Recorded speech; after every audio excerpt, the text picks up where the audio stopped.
Assalamualaikum warahmatullahi wabarakatuh. Saudara, kisah nyata dari teman saya yang bernama, katakanlah, Dery. Dia menikahi si Dela. Pasangan suami istri baru ini merantau ke Pariaman.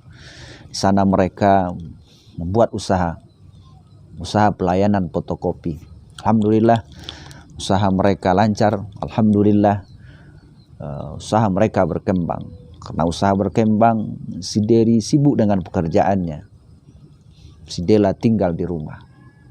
Dery jarang menemani istrinya. Ketika Dela mau berbelanja ke pasar, itu dipergunakanlah jasa ojek.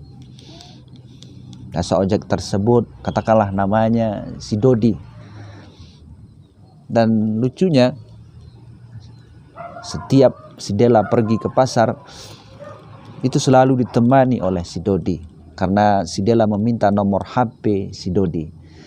Kemanapun dan kapanpun si Dela mau berpergian ke tempat pesta, berbelanja, itu si Dela menelpon si Dodi.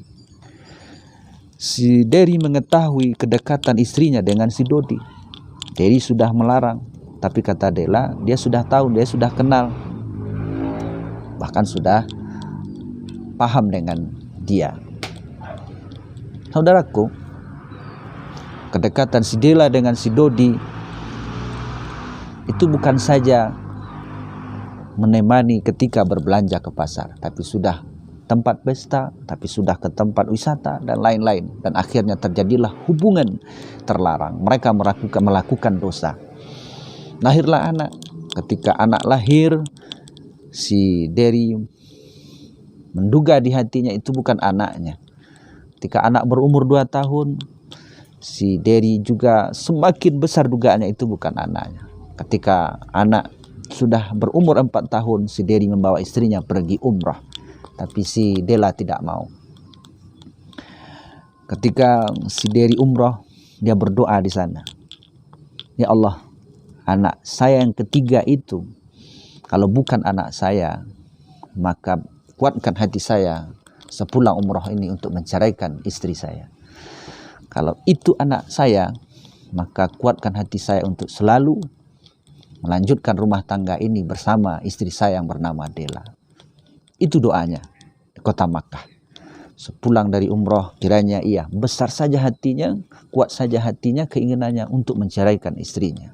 Diberatkan Tuhan saja hatinya untuk menceraikan si Dela. Kemudian pulang kampung, karena kebiasaan setelah umrah itu syukuran, berdoa, dipanggillah famili, keluarga, tetangga, kemudian berdoa. Setelah selesai makan dan berdoa, kemudian berbicaralah si Dery. Wahai bapak, wahai ibu mertua, wahai sanak famili, tetangga, pada saat ini saya melepaskan dengan baik-baik, karena saya dulu meminta Dela ini dengan baik. Wahai ibu, wahai bapak, sekarang saya lepaskan pula dengan baik-baik si Dela ini. Saya ceraikan, saya tolak, saya jatuhkan tolak 1 kepada si Dela. Kenapa? Karena dia sudah dekat dengan seseorang yang bernama Dodi. Dan saya menduga anak saya yang ketiga ini, anak kami yang ketiga ini, itu bukan anak kami, tapi anak Dela bersama laki-laki yang bernama Dodi tadi. Walaupun demikian, sebelum iddah Dela sampai, kalau Dela memilih saya dan mengatakan itu anak kami, saya akan rujuk lagi. Tapi kalau dia mengatakan itu bukan anak kami, anaknya bersama si Dodi, dan dia memilih Dodi, maka saat ini saya lepaskan baik-baik, karena dulu saya minta baik-baik, dan saya tolak 1 si Dela. Setelah si Dery bicara, angkat bicara pula lah setelah bicara si Dery, angkat bicara pula lah si Dela. Dela berkata, memang itu bukan anak kami, tapi anak saya dengan si Dodi, dan saya memilih Dodi. Akan meraunglah ibunya, ibu mertua daripada si Dery. Menangis di bapak, heran, marahlah famili, tetangga. Tapi itulah perbuatan si Dela. Saudaraku, si Dery menelan kegetiran. Si Dery sabar atas pengkhianatan istrinya. Dia minta, dia ambil istrinya dari keluarganya dengan baik-baik. Kemudian dia lepaskan pula istrinya dengan cara baik-baik. Wala tansaul fadla bainakum. Janganlah kamu melupakan kebaikan di antara kamu. Oleh karenanya, jika ingin melepaskan istri atau istri ingin berpisah dengan suami, maka berpisahlah dengan cara baik.